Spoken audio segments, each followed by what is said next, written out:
Before we jump in, a note on our content. This is created for adult audiences only. We advise listener discretion. We have discussions about sexual violence against women. We use bad swear words. We talk openly about women's autonomy. And you might just hear some opinions that don't jive with your own. We're not even thinking about pleasure. It's like you are your dad's property till you become your husband's property, and then you better have a male heir, right? And that is your value. We don't care whether you're having a good time. I mean, even the law doesn't recognize women's autonomy. Marital rape is still legal in India. It's as if sex is just this duty that women owe their husbands, right? Hello. This is Herkanjo Won't Smudge. I'm Shauna. Join me as I talk to Desi women who are imagining a better, fairer world, free of all those unwritten social rules that tell us just how to be a good Desi woman.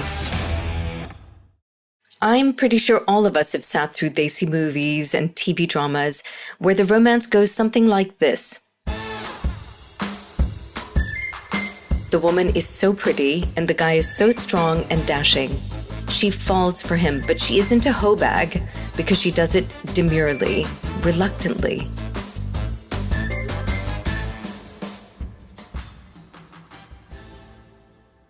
I reached out to Leeza Mangaldas because she's a sex educator and a feminist, and she talks about female pleasure without shame. Her motto is, imagine a world in which all sexual experiences are consensual, safe, and pleasurable, as in for men and women. Leeza isn't just spouting this motto. She's about making it a reality. I'm pretty convinced of that because I read her book, The Sex Book. And it's about sex, but surprisingly, its glossary doesn't have words like scrotum. It has words like patriarchy, casteism, privilege. Today I get to ask Leeza why. Why has she included these words in the glossary of her sex book? And how can women and men truly connect with their own sexuality? You're a graduate of Columbia University. What did you study while you were there? I majored in English literature and visual art, and all my writing and artwork was focused on gender and sexuality.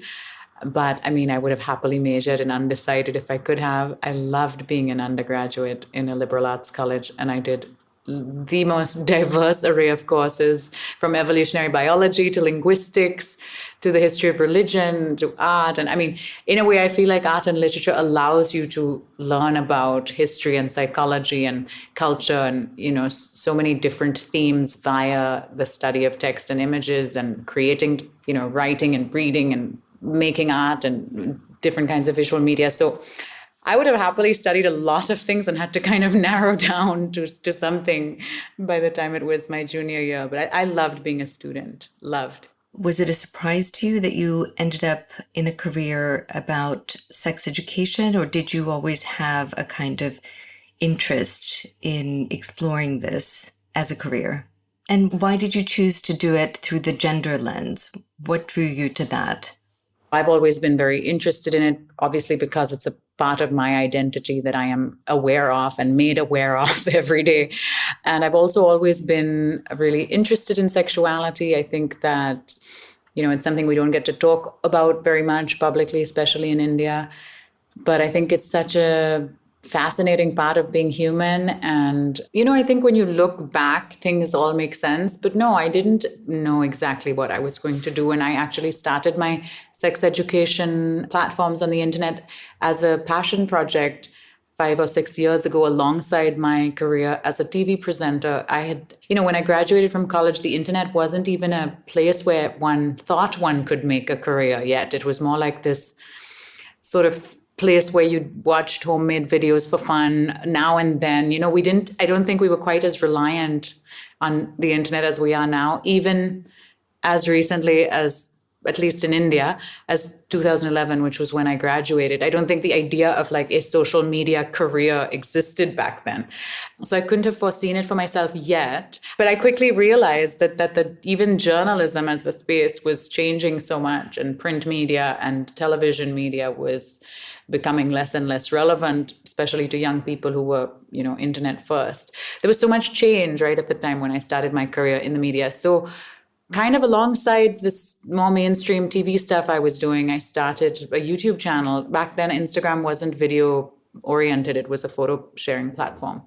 And I thought, even if like 10 people tune in, I think it'll be worthwhile. This is just stuff that's on my mind, and I want to interview people who might have different experiences and opinions on subjects like this, whether it's pleasure or contraception or activism, or it was the whole gamut of like sexuality on the whole. I just felt was so under addressed in the Indian context, and even it was so much less addressed than it is now, even as recently as 5 or 6 years ago. So that's what drove me, really. It came from a place of like, I wish I had this, so I'm going to create this. I never thought it would become my whole career. It only became sustainable about 2 years ago, when I quit everything else I was doing to focus on this full time. And did your parents ever have like the sex talk with you? So I'm very lucky to have extremely sort of liberal and free-thinking, supportive parents who've always tried their best to answer any questions that we had growing up, my brother and I. And so I feel lucky that I was never made to feel that this was a subject I could not talk to my family about. But you grow up in a society, right? Your parents are just two people in a much larger ecosystem.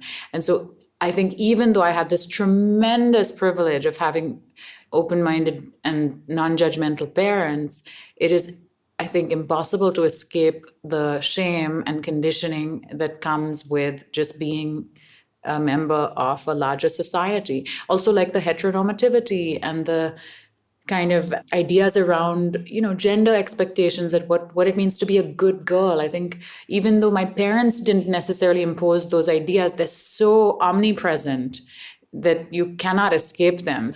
The trolling is actually, it begins at home. Like your own parents or in-laws or brother or whoever else is going to try to get in your way. It's not even the trolls on the internet that you see as your biggest obstacle, So I do recognize it's a huge privilege. You've been doing this for 5 years now. What do you see is sort of the resistance to talking about sex in Desi society? What is it that people are afraid of?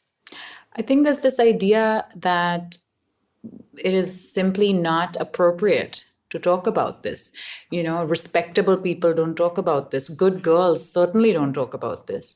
What will people think, right? The preoccupation with log kya kahenge. And I think that, we inherited this sort of 18th century Victorian morality via colonialism, which found its most willing sort of partner in oppression in the caste system. And so suddenly these ideas that, that sex can only be had legitimately after marriage, ideally within an endogamous marriage, like that is the only truly respectable context within which sex can be had, right? With your opposite sex, same religion, same caste husband. Then you can go to a gynecologist, ideally to deliver a baby. So you get a lot of questions from viewers, listeners. Do you think that there's a difference between educating men and educating women about sex? So I think that unfortunately, it's one of those things where the discourse almost conditions people to see men and women as extremely different, and therefore that it is necessary to convey information very differently. But I think, it'll take time to unlearn all of that. But when you do have the privilege of dismantling some of the conditioning you've inherited, you realize that in so many ways, gender and ideas of what it means to be a man versus what it means to be a woman are socially constructed and imposed literally from birth. And that were we to be able to think of who we are and what we might look like and how our bodies function, outside of that, very rigidly constructed sort of framework that's been imposed, there's actually quite a lot that is much more similar than different. And I mean, some people might not resonate with constructions of masculinity or femininity. I mean, there's identity outside of the binary, and what genitals you have does not dictate your gender identity. Those types of ideas, I feel at this point, make it very difficult to say that, yeah, men and women need to be talked to about this very differently. So I actually try and create messaging that's as relevant to everybody as possible. So that's my approach. Although I'm very keen to, I think, shine the light on women and women's pleasure, because as a woman, and since women's pleasure has been systemically ignored for so long, that is a theme of particular significance to me. I also really try hard to kind of talk about as many different things as possible and to as wide an audience as possible. So this is a good segue into female satisfaction. I remember a couple of years ago, there was a movie that came out called Vera the Wedding, and one of the female characters masturbates in it. And the actress, Svara Bhaskar, said, in response to some trolling, everyone will have their own perspective, and it is good that a conversation has started. In the whole of South Asia, there is this culture of silence when it comes to issues of female sexuality, female body, or female desire. We are silent about it. So I wanted to ask you, why is there such a taboo around female satisfaction? I think such a cornerstone of the patriarchy is being able to surveil and control women, right? But I think the idea of like the woman as this vehicle of reproduction, this unit via which existing social hierarchies ought to be replicated, ensure that these concerns around purity and existing sort of caste and religious hierarchies and things like that are very much still at play within institutions like marriage, which in India still largely determine who and when people can have sex, So I think that pleasure, like we're not even thinking about pleasure. It's like you are your dad's property till you become your husband's property, and then you better have a male heir. Right? And that is your value. We don't care whether you're having a good time. I mean, even the law doesn't recognize women's autonomy. Marital rape is still legal in India. It's as if sex is just this duty that women owe their husbands, right? And I mean, it's presented, I feel like they don't even make bones about it. We're not very concerned about political correctness here for the most part. It's like sex is the site of pain and shame and duty for women. I say this a lot because I feel like these three words are really at the forefront of how women are encouraged to see sex. It's going to hurt, and it's something you just have to do for your husband. And good girls don't talk about or enjoy or sort of take a assertive or active role in this. You're supposed to be the passive recipient. Just lie back and take it. You should never initiate it. You shouldn't seem like you know what you're doing. You shouldn't seem like you're enjoying it, right? That would make you a slut, or it's so bizarre, right? It's like you are expected to literally partake in something against your own sort of will. It's like the right way to do this is that you are reluctantly doing it. You shouldn't want to do it, but you can't say you don't want to do it either. So you must reluctantly participate in this act, because that's what a good wife does. And there's a kind of romanticization around the predator. The man is supposed to be the predator. I wanted to also ask you about another taboo, porn. So I believe in India, porn was banned, but of course people find their workarounds for that. What are the different reasons that people watch porn? For starters, it's so central to the architecture of the internet that even if you're not looking for it, you will find it. I think there's studies that are more specific to the US, but tell a story that I think would be applicable for any country with similar internet access levels. But something like 50% of all young people by the age of 10 will have accessed porn, whether deliberately or inadvertently, in the US. And that stat is a few years old, actually. It's probably even more now because even more people have internet. But I think that's a very telling statistic. I mean, particularly given that parents and schools don't talk about sex, there's this silence and refusal. I think that young people are turning to the internet for this information, and what's far easier to find than, some sort of like feminist sex education or even ethical porn is mainstream studio produced, often quite problematic, violent, misogynistic porn, right? So I think banning it is hardly the solution. There's just too much of it. I mean, I think it was so central to the construction of the internet from its very beginning that there is no escaping it. It's there. And it might even have some benefits to some people. I mean, some people might find their sexuality affirmed or learn something about sex. Or to a large extent, it is a stand-in for sex education because sex education is so poorly delivered, if it is delivered at all. But I think that we need to equip young people with the tools via which to make sense of the media that they consume, to be discerning about the media they consume, right? The idea of porn literacy, I think, is a more helpful sort of solution, I think, than trying to ban anything. And anyway, when you ban something, it only makes people more curious about it. So how can we get young people to understand that this is a form of adult entertainment? It was never intended to be a sort of template for what sex is or what sex should look like. It's not the most accurate visual reference point for sex necessarily, right? It's like learning to drive by watching The Fast and the Furious or something. Very few things in life are all good or all bad, or like we have to, ban this. Or I think those are not very helpful ways of dealing with things. I think you want to try and find a way where you can utilize the benefits and minimize the harms, right? So how can we do that? And I think already there's an increasing number of adult filmmakers who are trying to respond to the problems with mainstream porn by creating a more sort of nuanced and diverse and feminist pornography or erotic films or whatever you want to call it, ethical porn. I think there's all this indie feminist porn and even the idea of like the actor or the sex worker or the character sort of being able to create their own films with platforms like OnlyFans and things like that, also address some of the exploitative practices of the porn making process, where often the people in the films didn't have sufficient agency or autonomy or control over what they were doing and whether they even wanted to do it. Can I ask you a little bit about how you became a feminist? What was your aha moment?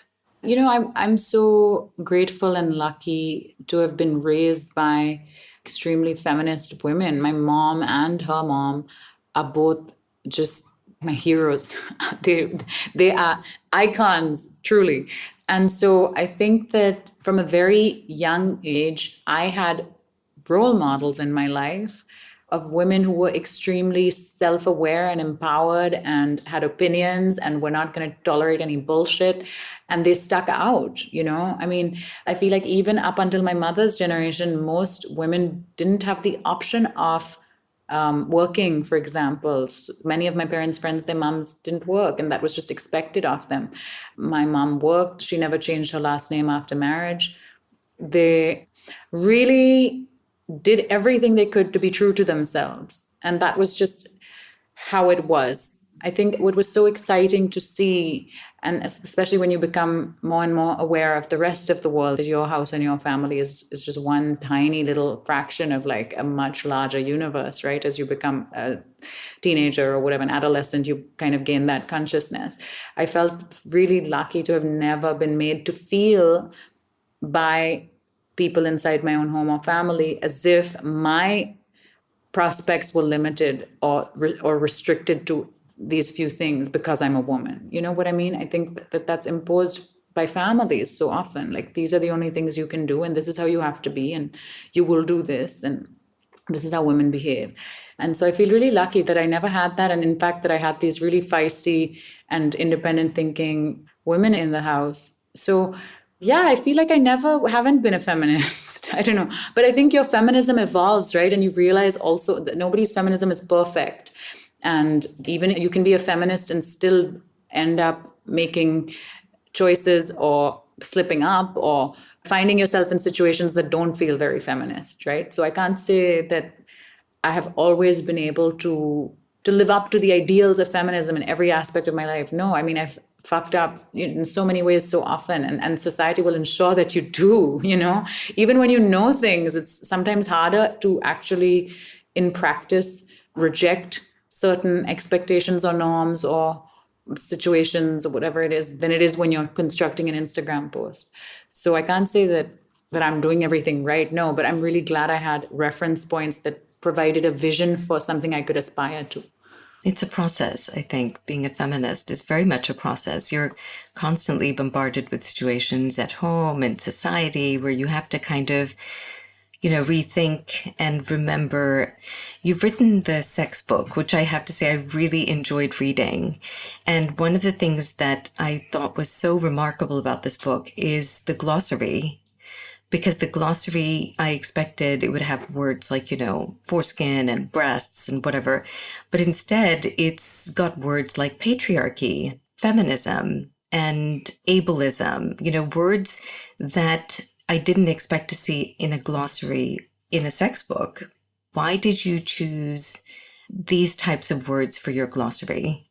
I think when someone sees a book titled The Sex Book, it can be tempting to think that sex is just like intercourse or something, that this is a book about only the act of sex. But I think of sex as a word that is much wider than that in its potential, right? Sex as sexuality, as identity, as a sort of all-encompassing umbrella word for so much stuff that enters into the way we experience sexuality. So I think that we often come to the word sex thinking of like a penis and a vagina, but there's so much more to it than that. And I think when we think about who we are, like I really wanted the reader to think about like, who am I from reading this book? Who am I? How do I identify? Who am I sexually? But also like, who am I? I mean, young Indians are not encouraged to ask that question. You just do as you're told. You will study what we tell you. You will marry who we tell you. You will eat what we tell you. You will wear what we tell you. That's how you're treated at age 5. And that's how you're treated at age 25, And so I really wanted people to come into this and think about like, why do I hold the beliefs I do about certain things? Am I truly objective in my, in who I'm choosing to date? Like, I think if you don't know the word ableism, or you don't know the word casteism, or you don't know the word internalized oppression, or whatever the other words in my glossary, it's going to be harder for you to think about the external factors that may actually result in quite prejudiced preferences when it comes to who you're willing to date. I think to a large extent, we're all extremely prejudiced, especially in we're encouraged to be in how we see who we're willing to engage with romantically or sexually, or even simply engage in a friendship with, or employ even, it's so crazy. Some people will not employ a chauffeur of a religion different than theirs. I mean, it's absolutely crazy. So I wanted people to think about these isms, because I think they impact how we navigate relationships, how we see ourselves, and certainly also how we navigate our sex lives. But I think it's important for us to remember that cisgendered, heterosexual, and able-bodied doesn't occupy those things.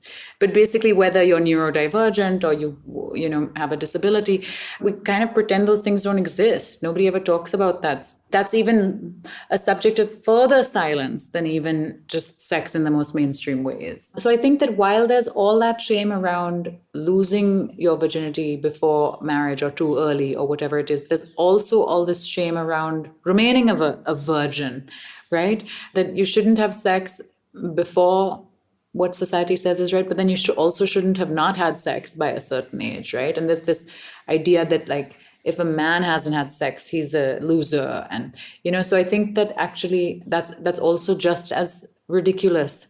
And I want to just point out that I don't only intend to advocate for sex positivity in that that having sex or the presence of sex or whatever sex becomes disassociated from shame, but also the decision to not have sex should also be, the shame should be eliminated from that. Maybe you're asexual and never want to have sex. That's also fine. The whole point is to have no shame and be able to do whatever you want to do, to participate or not. And I think men don't benefit from this type of culture of shame either. They think they do, but they don't.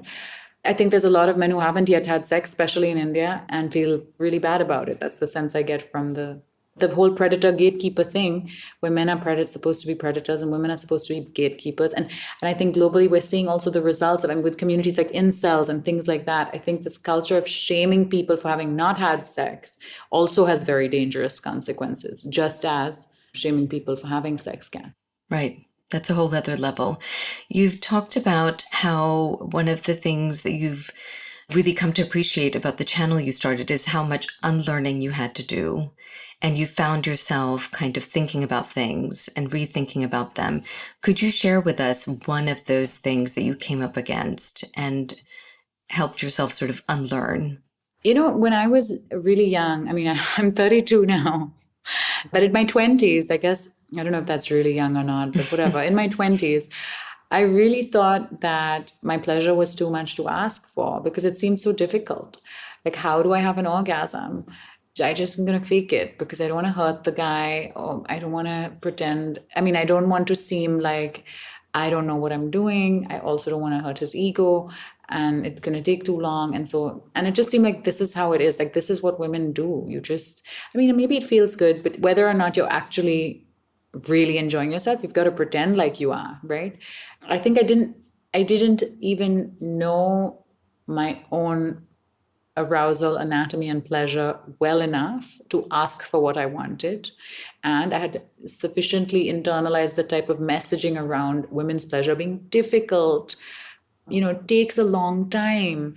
It's complicated and mysterious. Orgasms are elusive. Have you and will you ever find your G-spot? These types of this is the type of language that women's magazines, pop culture, any kind of mainstream media around women's pleasure presented women's orgasms and pleasures as some kind of mystery, right? This thing that like maybe one day, if you're lucky, you will unearth. And I think, up until like around the time I started my channel, actually, funnily enough, that was something that really galvanized the creation of this content as well.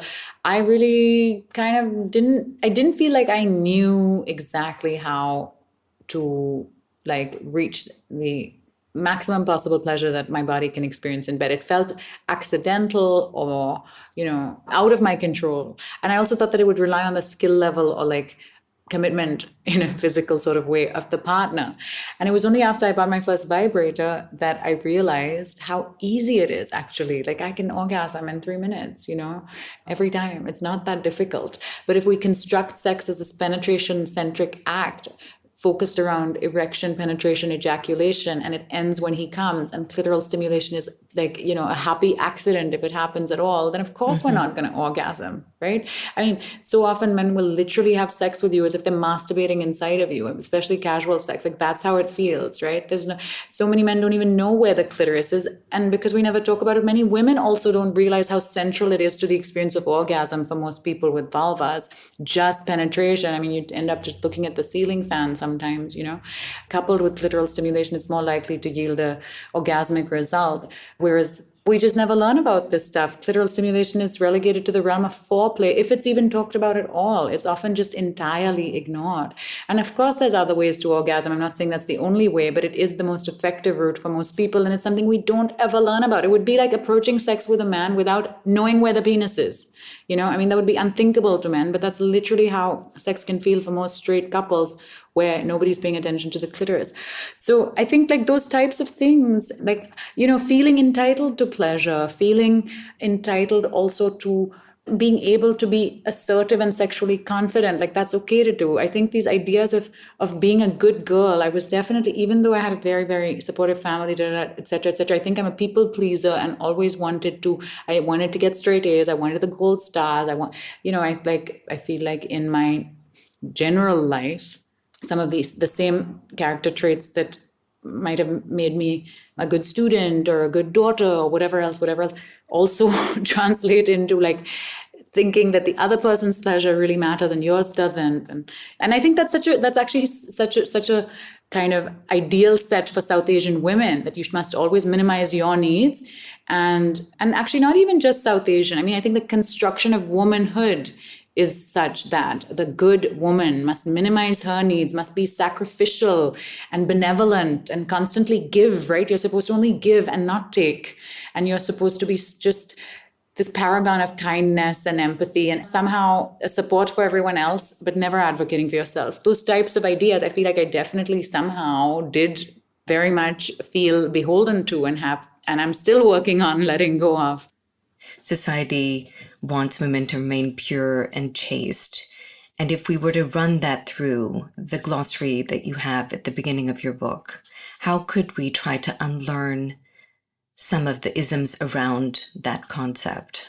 I think the word virginity is finally receiving some long overdue pushback. The idea that virginity itself is just an absurd construction, because what does it mean to be a virgin anyway, right? I mean, the word comes from the idea of the Immaculate Conception, the Virgin Mary, etc. But by defining virginity as whether somebody has had penis and vagina sex or not is not only like a completely arbitrary way of defining what constitutes a sexual experience, it also actually completely ignores the fact that some people might have sex that never involves this combination of organs, you know?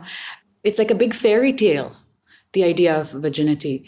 And it's one where better off discarding, because really, who does it serve? I think also people only tend to see women in, there's the trope of the Madonna whore complex, right?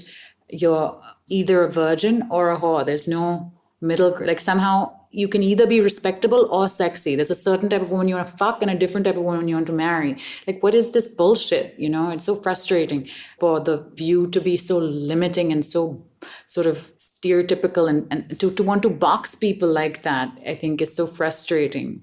And I think also to associate sex with shame in that way, where it is shameful to have had sex, where sexual inexperience is somehow trophy-worthy quality, is also a very strange way of constructing things. I literally do not see who it serves. It's so funny that men will say they want a virgin wife, right? But they also want her to be able to fuck like a porn star once they're having sex.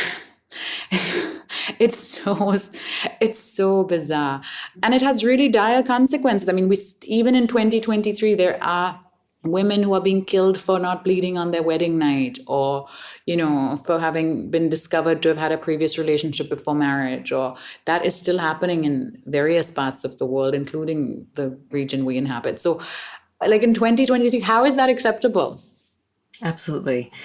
Another thing that you talk about in the sex book is consent, and consent within the context of sexual experience.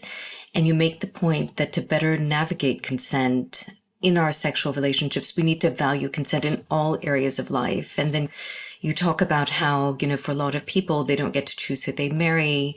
They may not get to choose what career they have. That the idea of consent is not just about consent in the bedroom, but it's about rethinking consent as a broader social construct. I wonder if you could talk to us a little bit about that. Yeah, I absolutely think that it isn't just a sexual thing, right? And I think an intuitive understanding and respect for consent should be cultivated from infancy. And that's not something we do, especially in certain regions, even more so than others. I mean, I feel like southern Italy and India have some commonalities in how they raise children, with the parents the mom having a lot of say on what the child does. Of course, it's okay to guide your child. That's not, children need a parent's support and care and guidance, of course. But wouldn't it be nice if we also encouraged a sense of sort of willingness to hear what the child might want to do or wear or eat, or, maybe they don't want to hug that uncle, or maybe we don't listen to that stuff, right? I mean, I think so often even an understanding of just boundaries is something that we don't get to cultivate, because our boundaries are so relentlessly disregarded.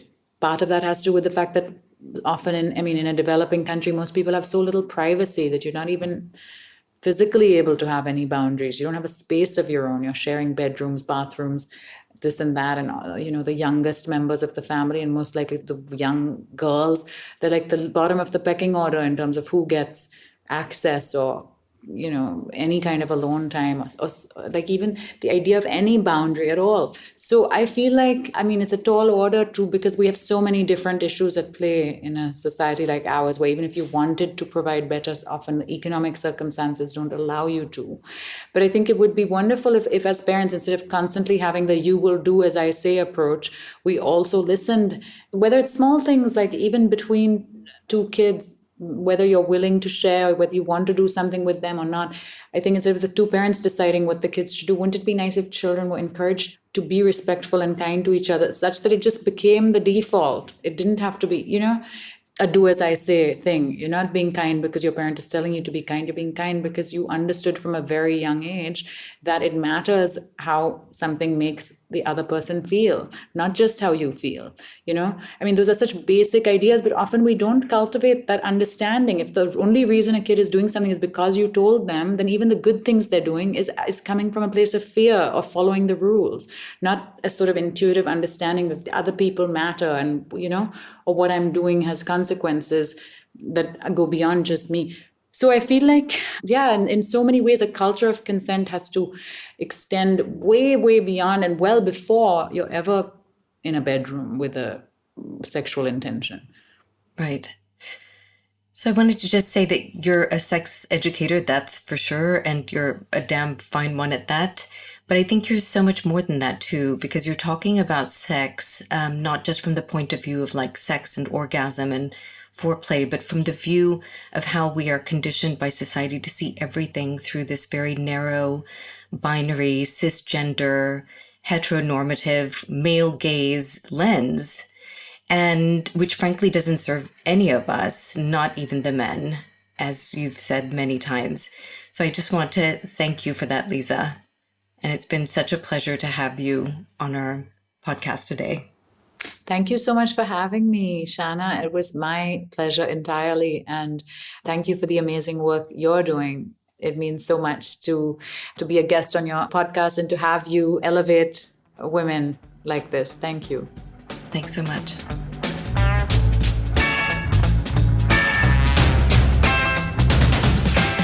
Leeza's thinking about sex as way more than gratification. She's talking about sex as a kind of self-reflective awareness of, hey, what do I like in bed? What is pleasurable to me?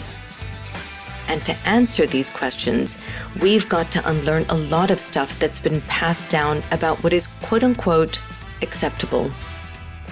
I really want to imagine, like Leeza, a world in which all sexual experiences are consensual, safe, and pleasurable for men and women inclusively. Thank you for listening to Her Gaja Won't Smudge. I'm your host, Shana. If you want to get in touch with us in Rage or have a good cry or just tell us what you're thinking, look for our webpage online or find us on social media. Until next week.